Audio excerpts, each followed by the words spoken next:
ஏன்டி இப்படி போன் அடிச்சுக்கிட்டே இருக்க? மனுஷனை கொஞ்சமாவது வேலை பார்க்க வர்றியா? உங்களுக்கு ஒரு தடவை சொன்னா புரியுமா புரியாதா? ஏன் பிளேட்ல யாரும் சாப்பிடுறதே எனக்கு பிடிக்காது. நான் எங்கடி உன் பிளேட் எடுத்தேன்? நீங்க ஒண்ணும் எடுக்கல, உங்க அம்மா தான் எடுத்திருக்காங்க. எடுத்ததும் பத்தாம எனக்கு தெரியாம இருக்கணும்னு நீட்டா கழுவி கொண்டு போய் வச்சிருக்காங்க. எனக்கு என் பிளேட்ல நான் மட்டும் தான் சாப்பிடணும். இதெல்லாம் ஒரு பிரச்சனையாடி?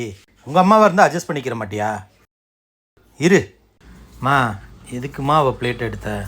4 மணி வரைக்கும் அவள் பேங்க்லேருந்து வந்துடுவான்னு வெயிட் பண்ணிட்டு இருந்தேன்ப்பா. ஆனால் அவள் வர லேட் ஆயிடுச்சுப்பா. ரொம்ப பசிச்சிருச்சுப்பா. அதனால தான்ப்பா சாப்பிட்டேன். அது அவள் தட்டுன்னு எனக்கு சத்தியமாக தெரியாதுப்பா. தெரியாம தான்ப்பா எடுத்தேன். அதே மாதிரி எடுத்ததை நான் சுத்தமாக கழுவி வச்சுட்டேன்ப்பா. அம்மா, நேற்று நைட் நம்ம எங்கே சாப்பிட்டோம்? நேத்து நைட் நம்ம இங்கே சாப்பிட்டோம். ஹோட்டல்ல எல்லாம் சாப்பிட்டோம். ஹோட்டல்ல உங்களோட பிளேட்லயாம்மா நீங்கள் சாப்பிட்டீங்க? அப்போ மட்டும் அடுத்தவங்க சாப்பிட்ட பிளேட்டில் நீங்கள் சாப்பிட்றது உங்களுக்கு பிரச்சனை இல்லை.